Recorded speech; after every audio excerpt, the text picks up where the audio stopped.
Hey guys, welcome back. 1776 or bust. So this was actually supposed to be my after initial impression video, so I'm not going to lie to you, I already shot the gun. But what I decided to do was make a different video first, because on the last video I did of the MR920, I had a lot of people, well, I wouldn't say a lot of people, but some people saying that really it's not worth the expense. Some people kind of just saying, well, just get a regular Glock and you're good to go. So what I wanted to do in this video is I actually wanted to show you both guns and compare them side by side. So of course the MR920 and of course the Glock19. Now this is a Gen 4. The MR920, as you guys can see, is a bit on the dirty side because I did put about 350 rounds through it today. Had one small hiccup on the gun, but I don't think it's a gun. I actually think it's something else, but I'm going to talk more about that in the video when it comes out. So what I want to do really today is kind of go over the difference between both these guns when it comes to price. Now that's a huge component to everything. I am not a person who goes out and buys a lot of these kind of Gucci guns that some people do. This gun got me very interested because I wanted something a little bit different, but still on the same, I guess you can say, I don't want to say plateau, but somewhat on the same area of the Glock19. So I decided to get the MR920. I'll tell you right now, it did not disappoint me in any way. There was a lot of cool things that I found about this gun that are slightly different from a Glock and in my opinion more advantageous. But I think overall what you have to look at is the overall price of the gun. So what I'm going to do is I'm going to show you a couple of things, and we're going to start off with the Glock and then we're going to move over to the MR920. And at the end of the video, really it's going to be up to you. I can't make that decision for you. I don't know what your financial situations are. I don't know how much money you have to spend on a gun.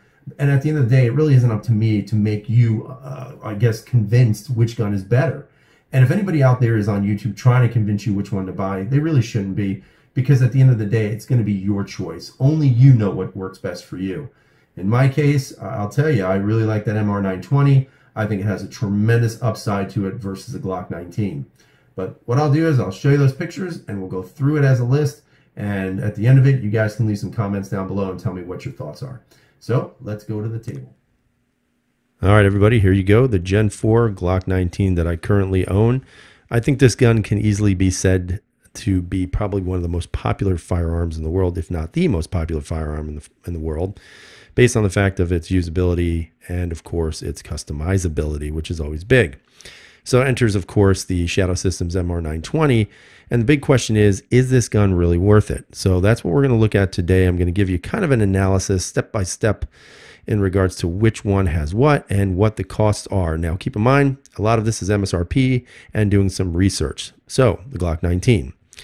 The MSRP is $559. It is 23.65 ounces, 4-inch barrel, 5 inches tall, 7.36 inches in length, and it comes with three magazines and 3 back straps, or I think 4 maybe, I don't even know.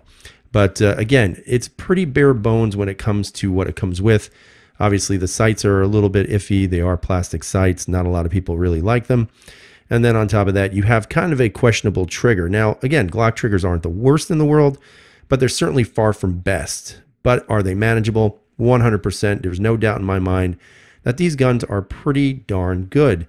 And again, the reliability is not really in question any longer. I mean, yeah, there have been some hangups with Glocks, but at the end of the day, for $559.99, you could have owned a Gen 4 Glock, and it really is one of the most ideal carry firearms, in my opinion, probably in the world, based on its size, based on its weight, and based on, well, just about everything else. So here comes the MR920. It's got an MSRP of a whopping $1,022. Now, keep in mind, this is something that I got from their company. Now, again, these are all MSRPs. You probably can get these guns a lot cheaper than what it actually shows. So, of course, when you look at the MR920, what you're going to find is based on that MSRP, it is 24.5 ounces. It has a 4-inch barrel. It is 4.75 inches tall, 7.13 inches in length, 2 mags, 2 back straps, a mag well, a pre-cut slide with mounting screws, a Mariglow front night sight with a blacked out rear, and an aluminum trigger. So I guess you could say this might be the total package. While that price is steep, keep in mind both of these are MSRPs and they are probably negotiable depending on where you buy them from. So what you have to think about is, where does the Glock fit into all of this? Now let's say, for example, you wanted to adjust your Glock In other words, you want to customize it. So to kind of keep it on the same spectrum, I guess you could say with the MR920, I did a little bit of research, kind of got some averages in regards to what I found online. And let's say you wanted to change the barrel out. Now, keep in mind, you get kind of that spiraled barrel from the Shadow Systems firearm. So let's say you want a new barrel, something better than that came with the Gen 4s. So you go out and you look around. The average of those barrels is around $170 extra. But then you also want a magwell. So a polymer magwell or an aluminum, which would actually cost you more. I decided to do the polymer, so that's $20 extra there. Now, of course, the night sights, in my opinion, are a must, or at least some fiber optics. Again, this varies depending on what you do and what actual company you're using. But I found the average to have a really good solid set of sights is about $100. And that's going from Ameriglow all the way to Trijicon at the top and kind of getting that average in between. But of course, the trigger. The trigger is something a lot of people will complain about on the Glock. So you want to change those out. Now, I was kind of looking at some of these triggers, and you guys know I'm an Apex guy, but my God, there are some really expensive triggers. I found trigger kits for the Glock in the upwards of $250, and I couldn't believe it. So after looking at all the numbers and doing the averages, I found a trigger kit for a Glock19 at about $185. Now, keep in mind, these prices vary. It doesn't mean it's set in stone. This is what I found online. I didn't look to see what was the cheapest. I got a variance of different price levels to show you, or at least to go through with you. So your total in extras, and these are the extras for the Glock19, would give you a whopping $462. Now that's on top of your MSRP of $559. So again, you can see the price climbing up very high, especially if these are some of the things you wanted to do. Now, of course, no one can argue that there is really no reason to do this if you choose not to, and I don't think I would ever try again to convince anybody to do something they don't want to do, especially on their firearm. This isn't going to be for everybody, but to me, this is a good comparison to kind of find out where and really what you can look at. So what I'm going to show you in the next picture that comes up right about now is this amazing things that you want to do to this Glock to make it at least comparable to, let's say, the MR920. So of course, what you're going to find here is, let's say you kind of want to go above and beyond, and you want to get a little framework done. That includes, of course, getting rid of the finger grooves, if I could actually say that, and then of course getting a little bit better of a stippling job on there and get the undercut done on that trigger guard. Maybe an extra vantage point for your support finger. And again, you'd have to get it Cerakoted afterwards. So what I was looking at online, I went to a bunch of different websites, got the average again, and you're looking at around $225. And that's actually pretty generous. Some of these places were charging $250, $300, and it all depends on what you're getting. So I'm talking about one color Cerakote and some basic work to your Glock. Now, the big advantage on the MR920 versus the Glock is it comes with already a customized optic. That is, in my opinion, probably the biggest selling point of the firearm.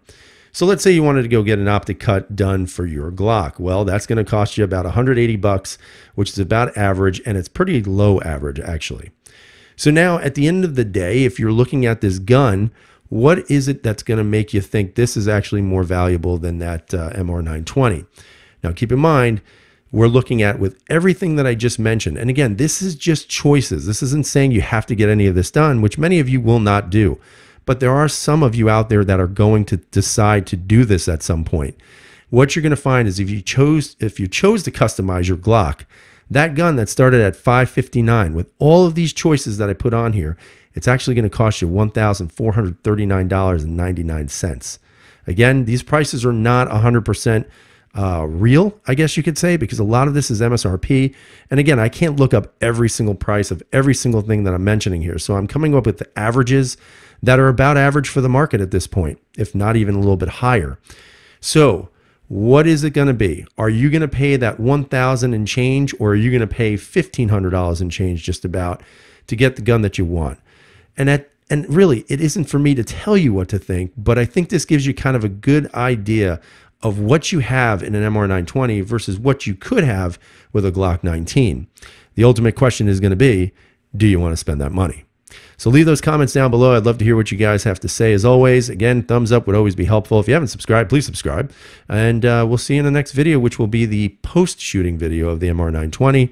And until then, my friends, have a wonderful day. And as always, freedom is never free.